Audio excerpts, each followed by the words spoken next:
First of all, I want to tell you that subscribe my channel and like it.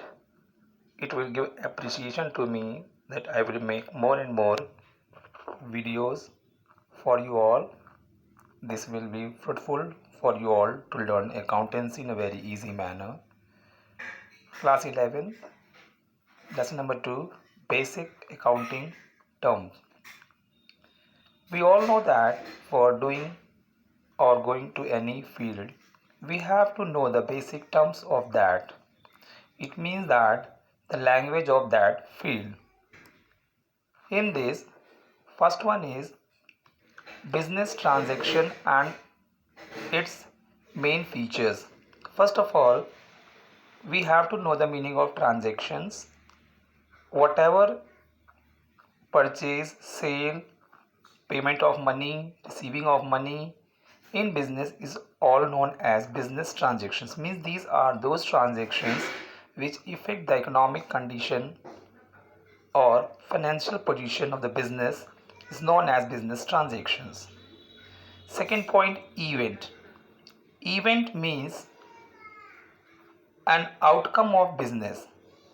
Suppose I told you earlier purchase for 10,000 and sold it for 12,000. What we get? We get 2,000 profit. It means it is an event. Means and the result of transaction is known as event. Next is your account. In account, it means that we put all transactions which are same in nature at one place. Such place is customarily known as account. It means all purchase of machineries, sale of machinery, it will record it in one transaction. Or we can say that cash account. All cash receipts and cash payments were recorded in cash account at one place. Next is capital. The capital is the amount which is invested by the proprietor in a business. It means that we need money to start a business. So whatever the money invested by the proprietor to start it is known as capital. It may be in the form of cash, some goods और assets. मतलब बेटा उसने जो पैसा लगाया वो भी capital है. उसके पास होता है पहले से ही कुछ सामान रखे हों पहले से वो भी लगाया उसने तो वो भी कैपिटल है. और हो सकता है उसके पास फर्नीचर या फैन या और भी कोई चीज़ें एसेट्स के रूप में पहले से ही है. That all are known as capital and here it is an equation given to you that capital is equals to assets minus liabilities. Your next point is drawing. Drawing means if any cash or goods withdrew by the proprietor for his personal use is known as drawing. मतलब कोई भी businessman अपने personal use के लिए पैसा या फिर अपनी शॉप से कोई भी सामान निकाल ले प्राइवेट यूज़ या पर्सनल यूज़ के लिए उसे बोलते हैं कैपिटल. नेक्स्ट है बेटा लायबिलिटी. लायबिलिटी बेटा वो अमाउंट होती है जो हमने किसी बाहरी से उधार ले रखा है and in future we have to pay it. It is known as liability. Earlier you studied capital is equals to assets minus liability. By this formula we able to derive this formula. Liability is equals to assets minus capital. Now liability again divided into two parts. One is internal liability, another is external liability. Internal liability वो liability होती है जिसका पैसा हमें with in the business ही पे करना होता है जैसे कि कैपिटल. क्योंकि कैपिटल जो होती है वो ओनर की होती है और ओनर हमारे बिजनेस का ही एक पार्ट होता है जिसे हमें पैसा चुकाना होता है. Next is your external liability. External liability बेटा क्या होता है कि ये वो पैसा होता है जो हमें आउटसाइडर को जैसे कि किसी बाहरी व्यक्ति से हमने कोई भी रॉ मटेरियल परचेज़ किया उधार में उसको बोलते हैं क्रेडिटर्स. वो आउटसाइडर होता है, बैंक में हमारा लोन है या बैंक ओवरड्राफ्ट है। Now come to the overdraft. बेटा बैंक में बिजनेसमैन को ये फैसिलिटी होती है कि वो जितना पैसा जमा है बैंक में उससे ज़्यादा भी निकाल सकता है, लेकिन ये ओडी की फैसिलिटी मिलती है सिर्फ बिजनेसमैन को। तो सिर्फ उनके लिए ही है ये कि वो जितना पैसा जमा है उससे अधिक भी निकाल सकते हैं। सपोज़ किसी भी ओनर का पैसा जमा है बैंक में 1 लाख रुपीज़, मगर उसने विड्रॉ कर लिया है 1,20,000। तो 20,000 उसने ज़्यादा विड्रॉ किया है, so that it is known as overdrawn, means overdraft. Now समय के आधार पे भी हमने इसको लाइबिलिटी को दो पार्ट में बांटा है। One is your non current liability, another is your current liability. Non current liability वो लाइबिलिटी होती है जिसको पे करने का समय मोर देन 1 ईयर होता है, 1 साल से अधिक, 2 साल, 3 साल, 5 साल, 10 साल etcetera, but not less than 1, means more than 1। इसका एग्जांपल क्या होता है? लॉन्ग टर्म लोन्स, जैसे कि हमने लोन लिया है बैंक से 5 साल के लिए, या फिर debentures. This are the example of non current liability. Now current liability. Current liability बेटा वो लाइबिलिटी होती है जिसको हमें विद इन अ ईयर पे करना होता है, जैसे कि bank overdraft, bills payable, creditors, outstanding expenses and short term loans. Short term loan होता है loan for 6 month, 9 month, 10 month, means less than 1 year. Outstanding expense वो एक्सपेंस होता है बेटा जो अभी हमें देना बाकी है, जैसे महीना बीत चुका है, हमने किराया नहीं दिया, या हमने इस साल का किराया अपने लैंडलॉर्ड को या बिल्डिंग ओनर को नहीं दिया, या कोई भी एक्सपेंस जो कि काम पूरा हो चुका है, सपोज़ किसी लेबर ने काम कर दिया है मगर उसको सैलरी अभी तक नहीं दी गई है, तो ये हमारा होता है outstanding expenses. Now next is our assets. बेटा एसेट्स वो चीज़ें होती हैं जिस पे हमारी कंपनी का राइट होता है, जैसे कि हमारी office building, office car, office furniture, stock, land and building, bill receivable, etcetera. और we can say that assets are future economic benefit. मतलब एसेट्स वो चीज़ें होती है जिसका फ़ायदा हमें फ्यूचर में मिलता है। अब बेटा आता है ये भी दो प्रकार की होती हैं, नॉन करंट एंड करंट। पहले हम पढ़ेंगे non current assets. Non current assets बेटा वो एसेट्स होती है जिसका बेनिफिट हमें लंबे समय तक मिलता है अपने बिजनेस में, जैसे कि इन्वेस्टमेंट है, फिक्स एसेट्स है, लैंड एंड बिल्डिंग है, प्लांट एंड मशीनरी है। इट मीन्स बेटा जैसे लैंड एंड बिल्डिंग है, हमने लैंड एंड बिल्डिंग परचेज कर लिया है, तो वो हमारे बिजनेस में 20 साल, 30 साल और हमेशा के लिए रहेगी लैंड। तो बिल्डिंग की लाइफ होती है वो भी 10 साल, 20 साल होती है, means more than 1 year. Now it is also non divided in 2 parts. First is tangible, another is intangible. Tangible means जिसको हम छू सकते हैं, मीन्स उसका फिजिकल एग्जिस्टेंस होता है, जैसे कि प्लांट मशीनरी को हम छू सकते हैं, कंप्यूटर को छू सकते हैं। वैसे ही आता है इनटेंजिबल। बेटा ये भी एसेट्स है मगर इसको हम छू नहीं सकते हैं। जैसे आपने देखा होगा कंप्यूटर चलता है कंप्यूटर के सॉफ्टवेयर से, सॉफ्टवेयर महंगा महंगा आता है, वो भी हमारी एसेट्स है मगर वो इनटेंजिबल है। गुडविल है, यानी किसी फर्म की बहुत रेपुटेशन है मार्केट में, उसकी भी वैल्यू होती है, लेकिन उसको हम छू नहीं सकते हैं।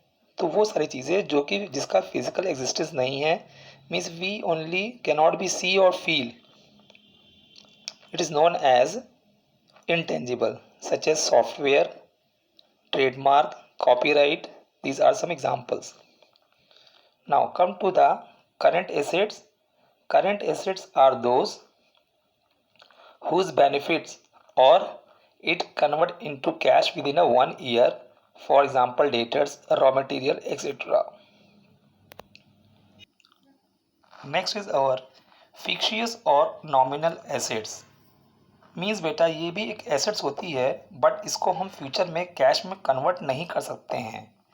बेटा जैसे कि एग्जांपल के लिए एडवर्टीज़मेंट एक्सपेंस, हमने अपने एक कंपनी का 10 लाख रुपए इन्वेस्ट किया, खर्च किया एडवर्टीज़मेंट के लिए, हमको पता है कि इसका बेनिफिट हमें कई साल तक मिलेगा, तो इसलिए हम उस 10 लाख रुपए को 5 साल में थोड़ा थोड़ा करके एज ए एक्सपेंस दिखाते हैं।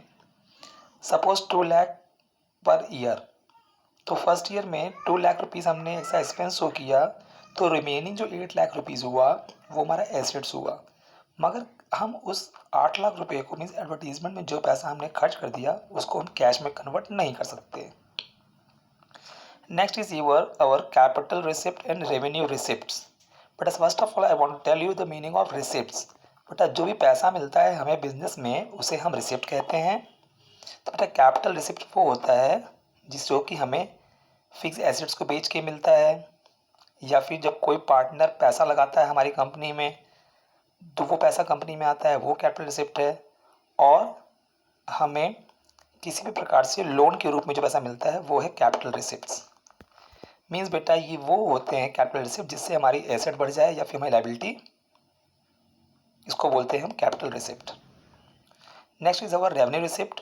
मीन्स बेटा ये रैकरिंग इन नेचर होता है, मीन्स बिजनेस में ऐसा होता रहता है, हम गुड्स बेचते रहते हैं, पैसा मिलता जाता है, कुछ चीज़ों का हमें कमीशन मिलता है, बैंक में हमारा जमा है पैसा या हमने कहीं पैसा इन्वेस्ट किया है उस पर मिलता है बेनिफिट, वो सारे हमारे रेवेन्यू रिसिप्ट कहलाते हैं।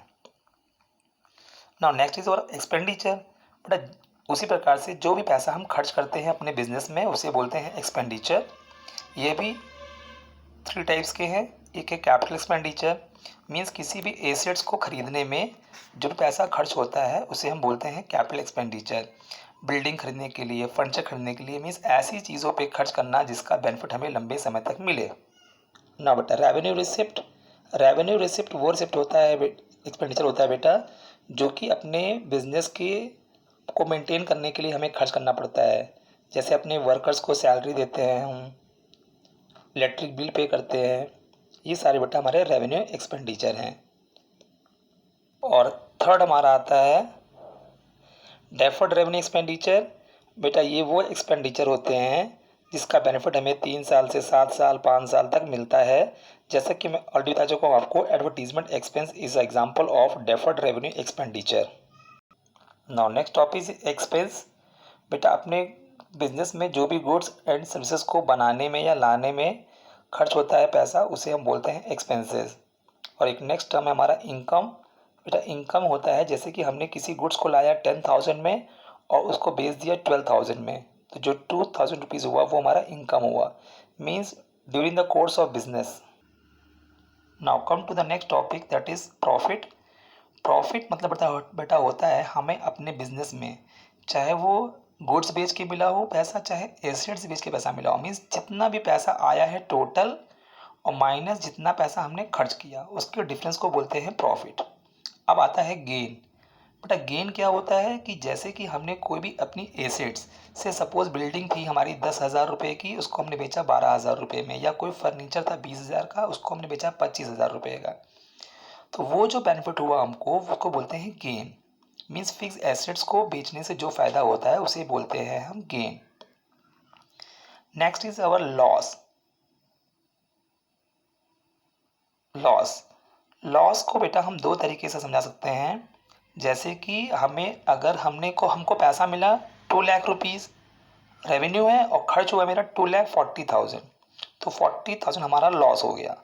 और हम दूसरे तरीके से यह भी कह सकते हैं कि जैसे हमारे गोडाउन में आग लग गई या किसी ने हमारा सामान हमारी कंपनी से या हमारे बिजनेस से चुरा लिया, थेफ्ट कर लिया, तो यह भी हमारा एक लॉस है। Next is our purchase. बेटा परचेज एक ऐसा टर्म होता है जब हम जिस चीज़ का बिजनेस करते हैं उसे खरीदते हैं तो उसे बोलते हैं परचेजेज। जैसे कि हमारी अगर दुकान है रेडीमेड गारमेंट्स की, हमारा बिजनेस है रेडीमेड गारमेंट्स का, तो जीन्स और टी शर्ट या शर्ट जो है वो हमारे लिए परचेज कहलाती है। उसी प्रकार से परचेज रिटर्न हो सकता है, हमने जो सामान परचेज किया हो, गुड्स परचेज किया हो, उसमें कुछ डिफेक्ट हो या हमारे मुताबिक ना हो, उससे हम वापस अपने सप्लायर को भेज देते हैं, उसे बोलते हैं purchase return. Next is sales. जिस चीज़ का हम करते हैं बिजनेस मतलब उसको बोलते हैं गुड्स, और जब गुड्स को बेचते हैं तो उसके लिए हम सेल टर्म का यूज़ करते हैं, सेल्स रिटर्न। ठीक उसी प्रकार से कस्टमर को अगर गुड्स पसंद नहीं आया तो कस्टमर भी हमें सामान वापस कर सकता है, उसे बोलते हैं सेल्स रिटर्न। नाउ स्टॉक और स्टॉक इन ट्रेड। बेटा जो भी सामान हमारे बिजनेस में रखा हुआ है अभी तक नहीं बिका है, means remain unsold, that is known as stock. Here inventory, manufacturing business में हम इन्वेंट्री वर्ड का यूज़ करते हैं। इन्वेंट्री भी एक प्रकार का स्टॉक होता है, जैसे कि रॉ मटेरियल का स्टॉक या फिर जो अभी काम चल रहा है, अधूरा बना हुआ सामान है, उसको बोलते हैं वर्क इन प्रोग्रेस, उसका स्टॉक। फिनिश गुड्स मतलब सामान बन चुका है कंप्लीटली, सिर्फ बेचना है इसको, उसको बोलते हैं इन्वेंट्री ऑफ फिनिश गुड्स। और नेक्स्ट हमारा है inventory of stock in trade, means इसमें जो ट्रेडर होते हैं अपना सामान ला के रखे हैं बेचने के लिए, अभी बिका नहीं है, उसको बोलते हैं inventory of stock in. Now next topic is trade receivable. Trade receivable refers to the amount receivable on account of sale of goods or services rendered by the company in the normal course of business। हमने अपने business में जितना भी goods या services बेचा है उसका पैसा अभी मिला नहीं, मिलना बाकी है, उसे बोलते हैं ट्रेड रिसीवेबल। इसमें दोनों चीज़ आती हैं, डेटर्स और बिल्स रिसीवेबल। डेटर वो होते हैं जिन्होंने हमसे सामान परचेज किया है उधार पे और पैसा अभी तक नहीं दिया है, उसे बोलते हैं डेटर्स। और दूसरा होता है बिल रिसीवेबल, ये भी वो व्यक्ति होते हैं जिन्होंने हमसे सामान खरीदा है मगर उसके अगेंस्ट में उन्होंने हमारे बिल को साइन कर दिया है, मीन्स उन्होंने बिल को एक्सेप्ट कर लिया है, उसे बोलते हैं bills receivable. Now trade payable, उसी प्रकार से जब हम बिजनेस में कोई भी गुड्स या सर्विसेज को उधार परचेज करते हैं, हमें देना पैसा बाकी है, उसे बोलते हैं ट्रेड पेएबल। इसमें भी दो चीज़ें होती हैं, क्रेडिटर एंड बिल्स पेएबल। जब हम नॉर्मली गुड्स को परचेज करते हैं और कुछ समय के बाद पैसा देने का प्रॉमिस करते हैं, उसे बोलते हैं क्रेडिटर्स। लेकिन बिल्स पेबल में क्या होता है कि सेलर हमारे लिए एक बिल लिखता है और हम उस बिल को एक्सेप्ट कर लेते हैं, जिसे बोलते हैं bills payable. Now goods, I told you earlier, goods बेटा वो चीज़ें होती हैं जिस चीज़ का हम बिजनेस करते हैं। जैसे हमारी शॉप स्टेशनरी की है तो book, copy, pen, pencil is a goods for me. Cost, बेटा cost again I am telling बेटा हेयर, कॉस्ट मतलब होता है किसी भी रिसोर्स को लाने में या पाने में जितना भी पैसा खर्च होता है उसे बोलते हैं कॉस्ट। जैसे कि हमने एक मशीनरी मंगाई दिल्ली से, मशीनरी की वैल्यू है 10 लाख रुपीज़ और 1 लाख रुपीज़ लग गया उसका ट्रांसपोर्टेशन चार्ज, और जब मशीन इलाहाबाद में आई तो उसको फिक्स करने का चार्ज लग गया 50,000। It means the cost of machinery is 11,50,000, 10 lakh plus 1 lakh plus 50,000। Now our next topic is voucher. तो बेटा वाउचर एक डॉक्यूमेंट्री एविडेंस होता है जिसी के आधार पे ही सारा ट्रांजैक्शन बिजनेस में किया जाता है, उसके बिना कोई भी ट्रांजैक्शन बिजनेस में करना पॉसिबल नहीं होता है। नेक्स्ट बेटा डिस्काउंट। डिस्काउंट एक तरह का रिबेट होता है वो जो कि सेलर देता है अपने बायर को। ये भी दो प्रकार का होता है, एक ट्रेड डिस्काउंट, एक कैश डिस्काउंट। ट्रेड डिस्काउंट वो होता है जब हम MRP मीन्स जो भी प्राइस गुड्स पे छपी रहती है उससे कम दाम में किसी को बेचते हैं सामान, वो होता है ट्रेड डिस्काउंट। इससे अधिक से अधिक सामान बिकने की संभावना होती है। कैश डिस्काउंट, कैश डिस्काउंट वह डिस्काउंट होता है जो कि कस्टमर जल्द से जल्द पैसा दे दे सेलर को, मीन्स सेलर को पैसा मिल जाता है आसानी से, उसे बोलते हैं हम कैश डिस्काउंट। जो उधार लेते हैं उनको कैश डिस्काउंट नहीं मिलता। Now GST means goods and services tax. पहले हमारे इंडिया में बहुत सारे टैक्स होते थे, excise duty, sales tax, VAT. इन सभी टैक्स को मर्ज करके मिला करके सिर्फ एक टैक्स बन गया है जिसको बोलते हैं हम GST। और भी कुछ इंपॉर्टेंट टर्म्स है। पहला एंट्री है बेटा, तो जो भी बिजनेस ट्रांजेक्शन होता है जिसको हम रिकॉर्ड करते हैं अपने बुक्स में उसको बोलते हैं एंट्री। बैड डेप्ट वो होता है जैसे हमने किसी को सामान उधार बेचा और वो पैसा नहीं दे रहा है हमको, वो पैसा डूब गया, उसको बोलते हैं बैड डेप्ट। इंसॉल्वेंट, जिसको हमने पैसा उधार दिया है अगर वह समय पे पैसा नहीं दे पा रहा है या देने की हालत में नहीं है, उसको बोलते हैं इंसॉल्वेंट। और सॉल्वेंट वो होता है जो समय पे पैसा दे देता है हमको वापस। स्टोर्स एक जैसी जगह होती है जहाँ पे हम अपने कंजम्पशन के सामान को रखते हैं, बेचने के लिए नहीं, जैसे कि डीजल है, ऑयल है, स्पेयर पार्ट्स एक्सेट्रा। रेवेन्यू बेटा वो होता है जो रेगुलरली हमारे बिजनेस में पैसा आता है, उसको बोलते हैं हम रेवेन्यू। गुड्स बेचते हैं, पैसा आता है, उसको बोलते हैं रेवेन्यू। तो रेवेन्यू फ्रॉम ऑपरेशन, रेवेन्यू मतलब जो पैसा आया वो हो गया रेवेन्यू। रेवेन्यू फ्रॉम ऑपरेशन होता है बिजनेस करने से जो पैसा आता है, मीन सामान को बेचने से। एंड एंटिटी क्या होती है बेटा, एंटिटी होती है पहचान, बिजनेस का नाम, जैसे LG है, सैमसंग है, विप्रो है, गुप्ता एंड कंपनी है, and so on. Now at last turnover. Turnover होता है total sale during a year is known as turnover. Live stock, जो भी जिंदा एसेट्स हमारे पास है जैसे कि animals, horse, cattle in business use is known as live stock. Investment बेटा क्या होता है, जब हम मीन्स ओनर अपने कंपनी में पैसा इन्वेस्ट ना करके कहीं आउटसाइड द बिजनेस इन्वेस्ट करता है for the motive to earn profit is known as investment. Now your lesson number 2 is over. I hope you all will enjoy and it's easy to understand. All of you subscribe my channel and like it to get more videos. Thank you.